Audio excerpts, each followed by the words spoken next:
Are you over 50 and feeling behind in life?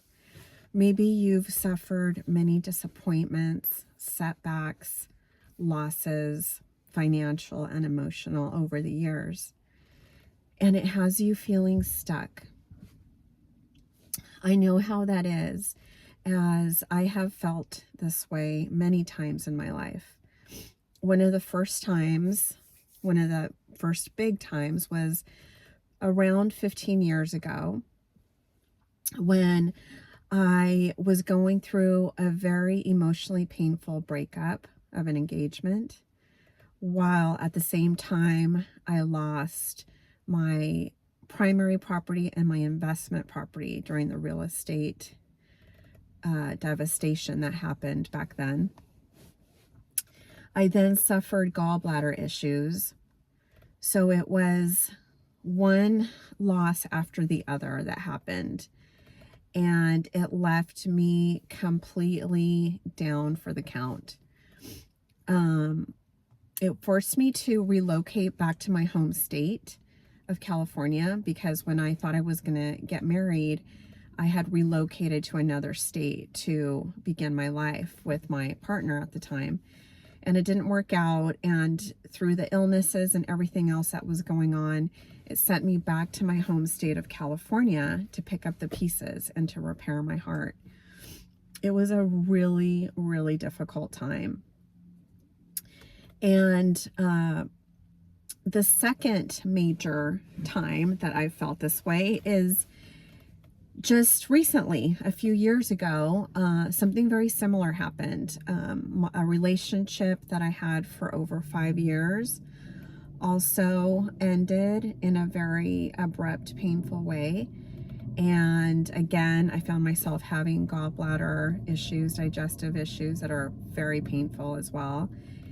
And it forced me to relocate internationally. So I was living out of the country, and it forced me to move back to my home country, the United States, to again pick up the pieces. And when I say forced, I don't mean it like I absolutely had to move back. It actually caused me to do a lot of self-reflection while all of this was happening. And much of my priorities started to shift. And those were the main compelling reasons that brought me back to the United States, which I'll explain a little bit about that later. So I just wanted to preface sort of a little bit of my background as to what has happened in my life that has made me feel stuck from enormous, enormous loss and disappointment.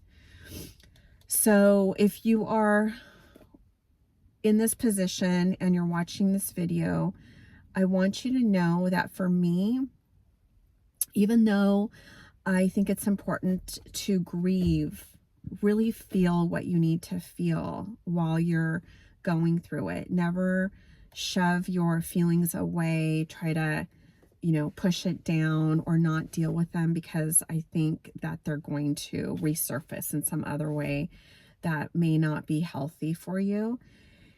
And so that, I think, is one of the lessons that I learned from all of this, was to allow myself to feel what I needed to feel.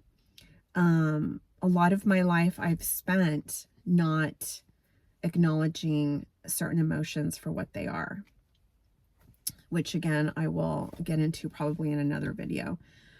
But I want to say that it's okay to start over. It's okay to allow yourself to reinvent yourself. That is what I am choosing to believe for myself, and I hope that this will help you too.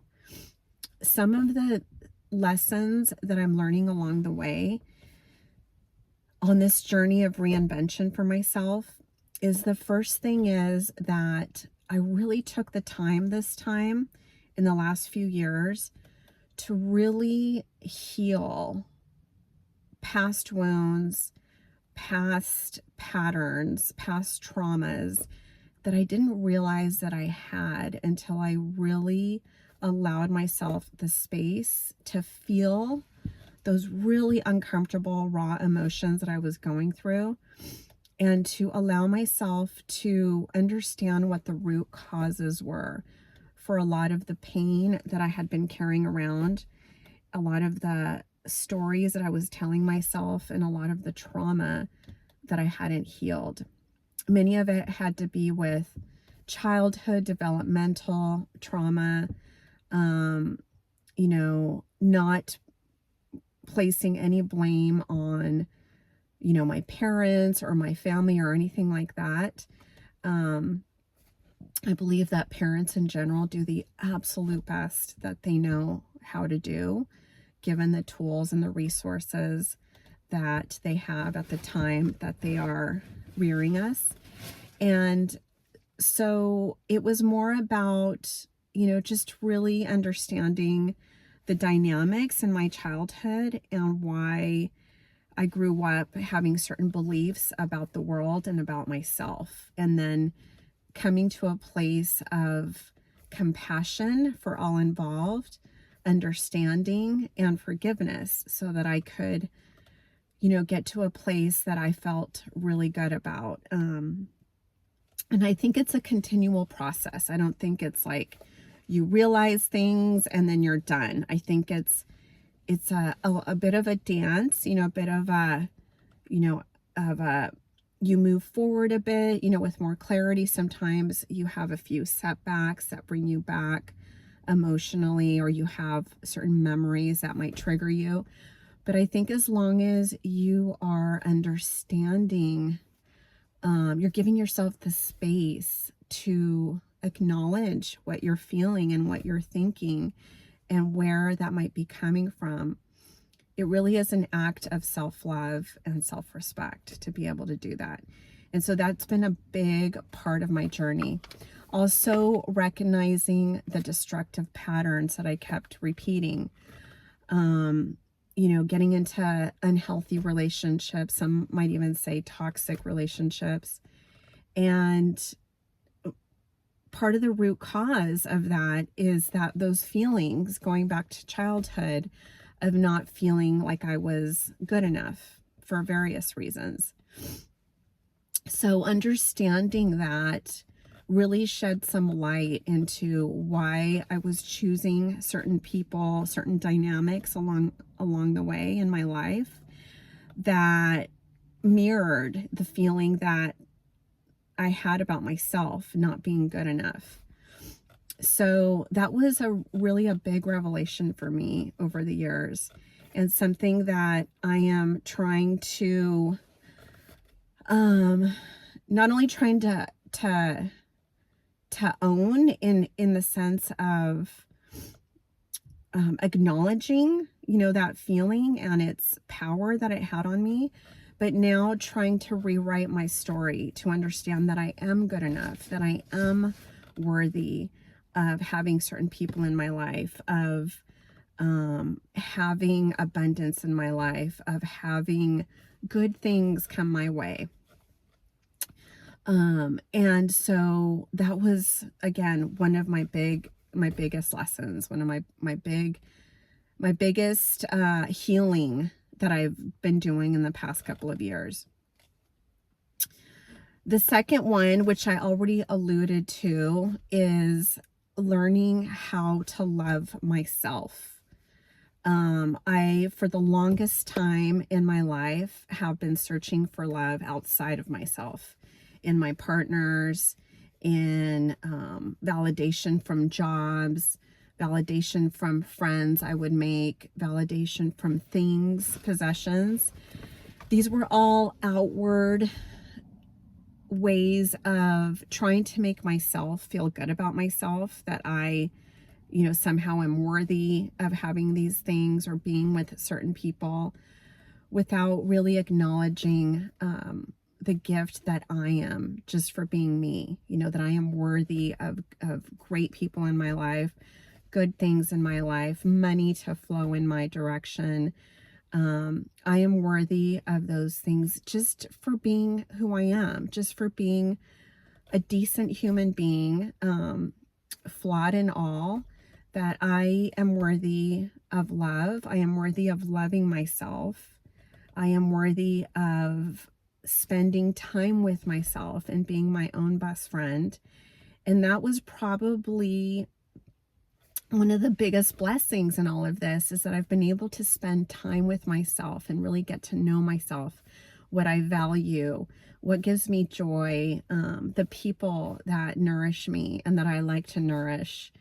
And it's been a beautiful time of reevaluating what my values really are. And I really don't need that much in terms of material possessions to make me happy.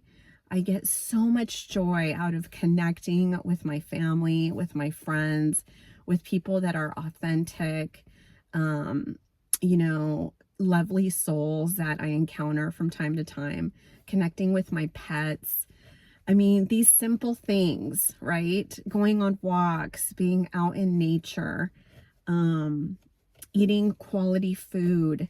These are some of the simple things that just, you know, give me so much satisfaction and joy. And I hadn't taken the time to realize that for a great portion of my life. And the third thing that I would say that I gained from completely having to start over and again reinventing myself, I'm in the process of doing it as I'm doing this video, is basically to just reevaluate my finances and everything that has not been working up until this point. Especially when it comes to finances, I'll just give that as an example. Like, I never took the time to understand, you know, money coming in and money coming out. Like, truly, it was scary for me to look at bills and the amount of debt that I had, and the income, and just learning how to balance and manage money in general, I think is something that a lot of people aren't taught. I certainly wasn't. And I had a lot of fear around it for various reasons.